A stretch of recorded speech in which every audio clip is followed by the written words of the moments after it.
কাগজ কলমে এটা একক শো, কিন্তু সহযোগিতার পেয়েছে একটা গ্রুপ শো এর চেয়ে অনেক বেশি, যেটা হলো সবচেয়ে একটা বড় আমার জন্য, এটা আমার জন্য আশীর্বাদ।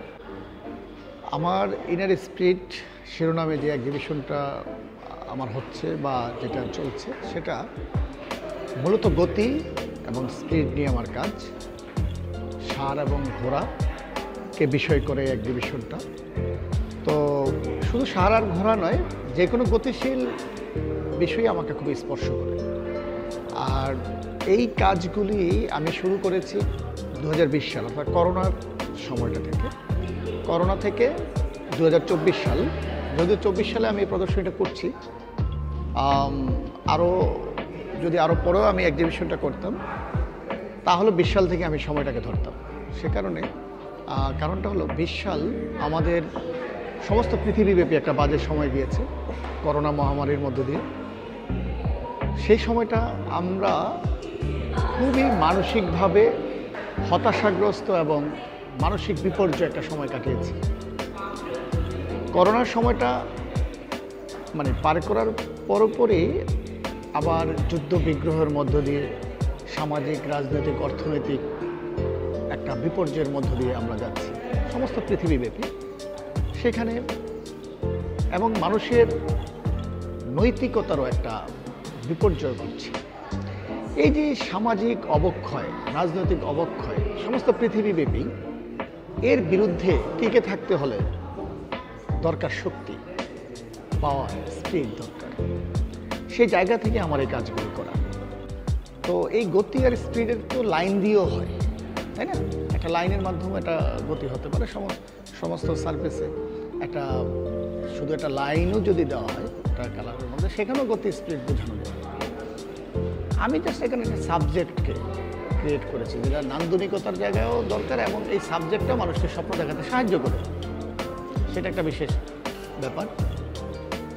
পরবর্তী সাবজেক্ট চেঞ্জ হতে পারে, সাবজেক্ট আর যোগ হতে পারে, তাই না?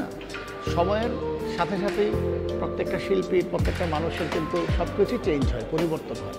সেটা হতে পারে, কালারে পরিবর্তন হতে পারে, বিষয়ের ক্ষেত্রে পরিবর্তন হতে পারে, আর যোগ হতে পারে। হ্যাঁ, এটা হলো একান্ত আমার ওই মন বা ওই সময়ই আমাকে সেই জায়গাগুলি, কারণ আমার প্রত্যেকটা ছবি আমার সময় থেকে নেওয়া। এটা আমার ফিলিং, এটা সময় থেকে নেওয়া আমার ছবি। আমার বেড়ে ওঠা গ্রামে, চাঁদপুরে আমার বাড়ি, চাঁদপুর মতলবে। আমি যখন গ্রামে যাই তখন কিন্তু আমি প্রচুর গরুর ড্রয়িং করি। স্টাডি লাইফের কথা বলছি আমি, এখনও প্রায় সময় সুযোগ পেলে করি। তো ওই সময় গ্রামে গিয়ে আমি যখন গরুর ড্রয়িং করি না, দেখা যাচ্ছে স্টিল বা একটা গরু গোয়াল করে ঘাস ওর খাবার খাচ্ছে, তাও কিন্তু স্টিল না, ও অস্থির।